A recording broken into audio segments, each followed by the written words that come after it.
Win big with new DRF All Access past performances. With one best-in-class product, you now get all three past performance formats. Go to DRF.com and use coupon code ONEFREEPP for a free single card today. Dan Illman, Ashley Mailloux taking a look at the feature race at Woodbine on Saturday. Race number 9 is the Grade 3 Ontario Derby. There's a 3-year-olds going 9 furlongs on the Tapeta. Before we take a look at the field, check out this deal for DRFTV viewers. 10% off all DRF past performances. Shop now by accessing the QR code on your screen. Please use the coupon code DRFTV10. Here's the field for the Grade 3 Ontario Derby. We've got a pretty competitive group in here. Swift Delivery, the number 4, comes out of a second in the Toronto Cup on turf last time out. He's also proven on a synthetic surface. He's going to have to deal with Dresden Row, looking for 2 consecutive graded stakes races on the synth.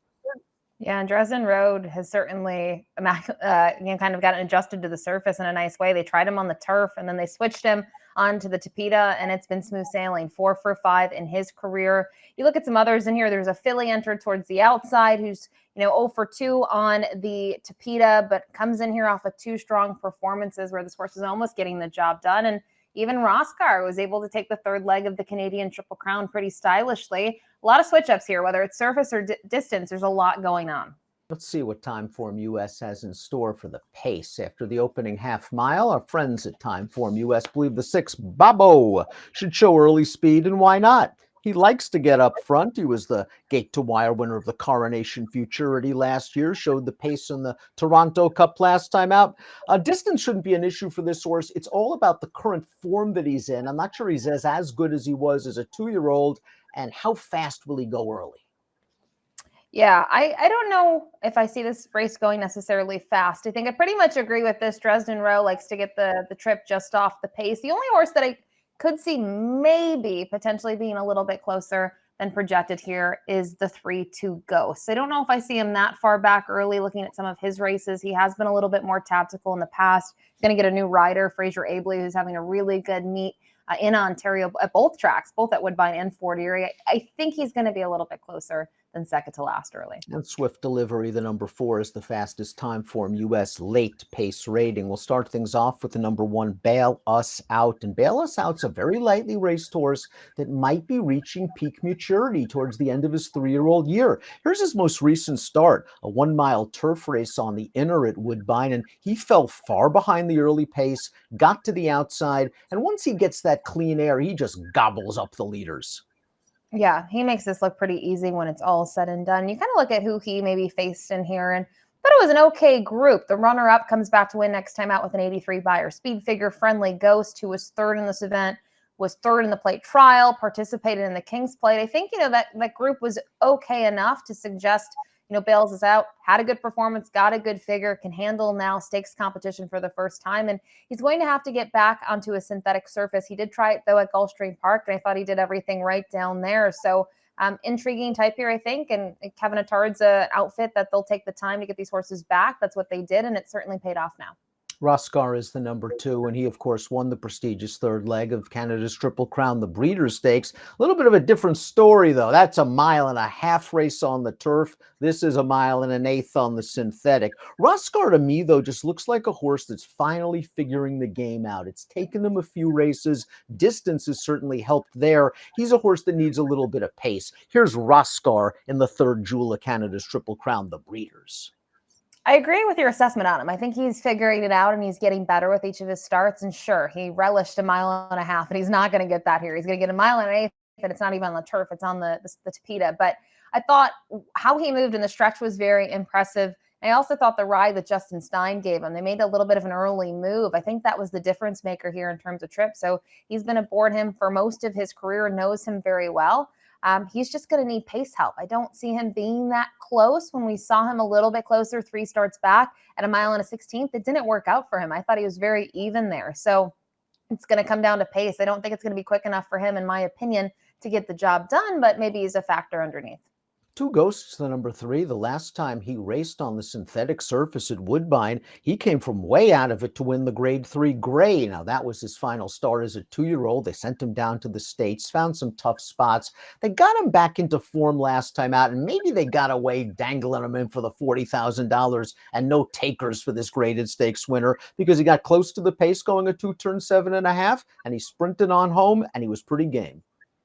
And the fractions weren't very quick when you look at it. It was on the inner 24 and 2, 49 to the half. Okay, I understand the fractions weren't quick, but he was consciously put into the race a little bit more. And I wonder if Fraser Abley will adopt those tactics, knowing that, I don't know, on paper, it doesn't look like it's going to be necessarily a fastly run race, and he can at least tuck in, save some ground, and be close enough to the action. It's probably his best case scenario. And you mentioned the race at Turfway Park. Draw a line through it. Look at the winner there for Graham Motion, a really nice horse. There's nothing to take away from there. He's just not that level. And his performances last year, especially later in the season, I felt like he was getting really good on the Tapeta. So I think, when you start to look at horses, especially later in the meet at Woodbine, he could be a horse that's coming to life right now, and he's got a bullet work coming into this race.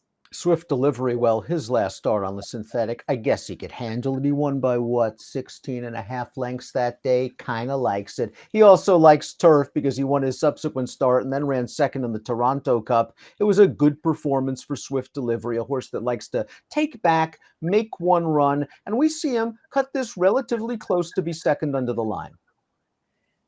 So I guess the question is, what excuse do we come up with? Is it just the surface? Did he not like yielding, ground? A lot more moisture than he had seen at that point, or was he just beaten by a better horse, Piper's Factor? I think Piper's Factor obviously was closer to the pace early on, was able to prevail, and then those connections decided to take a big swing in New York and go to the Geoponte, and that didn't pan out for him. He was 6th best in there, but I just think he was just 2nd best in this race. That's what I would kind of summarize it as. And now he's going to get back onto the synthetic, and looking at his Tapeta performances, you mentioned he was a runaway winner. I think when you look at his other efforts, they were sort of dull, but maybe it's a similar story. I mean, we talk about developing horses, not just having horses good on debut. It took him a little bit to figure it out, but you can't really knock his last 4 efforts. They've been very strong and consistent, and he's probably the likely favorite in this spot. Dresden Rowe has won his last 4 races on a synthetic surface. His only loss during that spring came in the race we just saw, where he was 3rd behind Swift Delivery, but he never stopped trying in the stretch that day. And then he came back in the Durham Cup on his preferred synthetic surface, and he utilized his tactical speed to full efficiency, sat just off of the pace, was produced with a run turning for home. And then I like that he had to fight a little bit in the stretch. He continues to improve.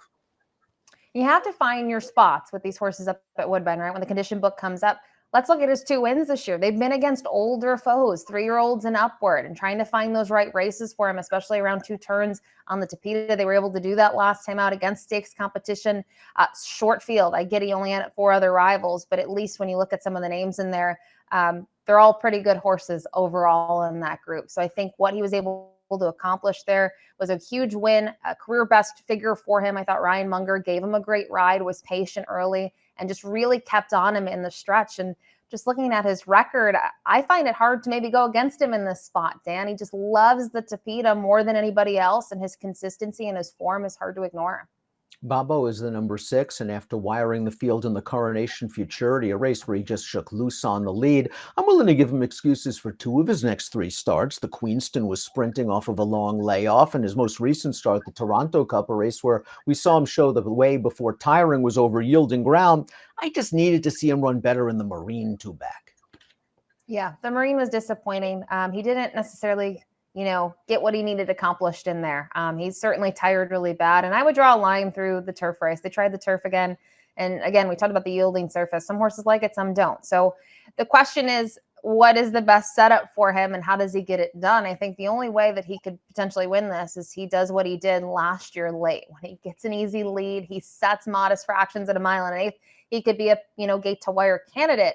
And we mentioned some of the horses he faced. Piper's Factor is a really decent horse there up in Canada. So I don't know. I just don't know how easy of a lead he can necessarily get in here. He's going to have horses like Dresden Rowe maybe chasing him or pressing him. And I feel like based on what we've seen so far, his stamina as a 3-year-old isn't there. Miss Roberts, the number 7, takes on the boys. This is a tough ask, not because she's taking on the boys, but because she's 1 for 15 lifetime, and there are just a plethora of minor awards on her page. Yeah, her kind of resume at this point is a lot of minor placings, as you've mentioned, and her concern, I guess, would be with the last two. I like those efforts. I think, it gives her maybe a little bit of a case to at least try stakes competition. But the question is, what's going to make the difference for her? She's got to go further now. She's to switch surfaces. So you got 1.1 1/8. You have the Tapeta. And in her last two, it looks like she's going to get it done. And she almost kind of putters out and just backs up just a little bit. And other horses are better in those final jumps to the wire. So that's my main reservation with her. Let's take a look at our top picks for the Grade 3 Ontario Derby. It's the feature at Woodbine on Saturday. We're both going to go with Dresden Rowe. I think he can turn the tables on the 4 Swift Delivery. He just seems like a synthetic lover to me, and he's just getting better, I think, with each and every start. You summarized it. I think he can turn the tables because this is his preferred surface at this point in his career. I think, yes, Swift Delivery had a huge maiden score on the surface, but a different ball game against stakes competition. I love Dresden's Rowe, Tactical's early foot, right? He wants to be really close to it, but doesn't need the lead and then can mow them down late. To me, if I were playing this, I would maybe single him in any sort of multi-race sequence. I am that confident in him. I love him. Same super different order. 5-4-1-2 for Ashley, 5-1-4-2 for me. Grade 3 Ontario Derby at Woodbine on Saturday. Best of luck. Hey, buddy, you look like you're in need of a winner. And just remember, if you like and subscribe right over here, you can get all of the great content on DRF.com, including Race of the Day, stakes previews, and lots more, featuring me and my superb selections. Trust me, you're not going to regret it.